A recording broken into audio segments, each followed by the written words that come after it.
परमात्मा को पाना सरल है। अतिशय यदि कुछ सरल है, उस परमात्मा को जानना। लेकिन जो जानने की प्रक्रिया है वो इतनी कठिन है कि आप हथियार डाल देते हैं।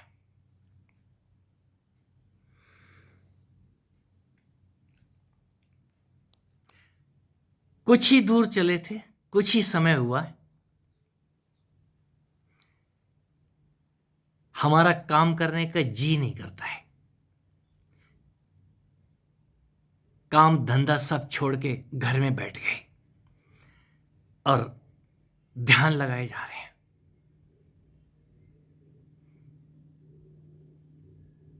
करें तो करें क्या? कोई दूसरा यदि कहता है तो स्वभाव चिड़चिड़ा हो गया है, हम किसी की नहीं सुनते। परिणामता वो सुदामापना, अब कृष्ण तो थे ही, भूल गए। फिर वो गरीबी नहीं आएगी और क्या आएगा? सिर दर्द, शरीर दर्द, हम परेशान से हो गए हैं। ना घर के रहे ना घाट के। तो जिसको आप पाने चले थे वो उसी सुदामा के अंदर छुपा हुआ है। बहुत कुछ होता है। हमें जागने पे क्या होगा ऐसे पूछते हैं जैसे खजाना हाथ लग जाएगा। खजाना तो वो है ही, परमात्मा नाम ही खजाना है। उस खजाने को पाने के लिए होड़ लगी हुई है। क्यों ना हो। सुदामा इतनी गरीबी में भी वो कृष्ण कृष्ण करना नहीं छोड़ते। और आप, हम सब उसको पाना चाहते हैं। किस नाम से पाना चाहते हैं? जो आपका नाम है, जो दूसरे का नाम है और जो सभी का नाम है। यदि कहा जाए ये सारे नाम ही उसी के हैं। इस नाम को, इस नाम रूपी मंत्र को खोलने के लिए जो जद्दोजहद है, यह योग है। इस योग से गुजरने के लिए आपको पीड़ा के उस कांटों भरे पथ से गुजरना होगा। कोई दूसरा आपको यदि दे भी देगा तो आपको यकीन नहीं आएगा। यदि आपको थोड़ा यकीन आ भी गया है तो जो आपके अंदर होगा उस पे आपको यकीन नहीं होगा। कभी सिर दर्द करेगा, कभी हार्ट पेन करेगा, कभी पेट दर्द करेगा, अंग मुड़ेंगे, आंखें खुलेंगी नहीं, खुल गई हैं तो बंद नहीं होंगी, आंसू इतने ज्यादा निकलेंगे आप परेशान हो जाएंगे। कभी इधर खुजली और कभी उधर खुजली। ये यात्रा में होता है। जब वो ऐसा कहूं, वो सोते हुए शेष भगवान विष्णु को जब उठाने लग जाते हैं तो कभी इधर चिकोटी काटते हैं, कभी इधर दर्द करते हैं, कभी उधर दर्द करेंगे। और यदि थोड़ा उठ गए हो तो वो लक्ष्मी मां आपकी सेवा में ऐसे नहीं दिखाई देंगी, आपका सिर खुजला देंगी, आपकी सब जगह खुजली करेंगे। वो कितना स्पष्ट करूं? ये स्पष्ट ही कर रहा हूं। हम यदि पहले की बात करें, आपकी बातें कर रहा हूं, आप पहली बार नहीं है, आप पहली बार नहीं सुन रहे हैं। ये बातें अनंत काल से चली आ रही हैं।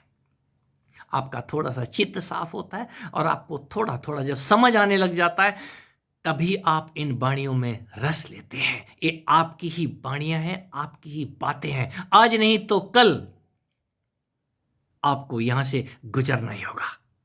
कितने भी ग्रंथों को पढ़ लो, मंत्र जप लो, यज्ञादि कर लो, अंततः उतरना आपको इस तन के साथ ही है। इस तन रूपी यज्ञशाला के अंदर जब तक वो सूखी लकड़ियों का महत्व नहीं समझोगे।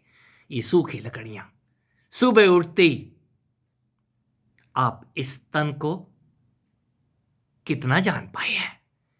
ये तन ठूंठ के माफिक पड़ा रहता है पूरी रात, और जब इस योग की अवस्था में वो जाग आती है तो आपके वो अंग जो सूखे पड़े थे, सोए पड़े थे, वो मुड़ने शुरू होते हैं। वो सूखी लकड़ियां, हमारे अंग मुड़ने लगे हैं, हमें योगासन होने लगे हैं।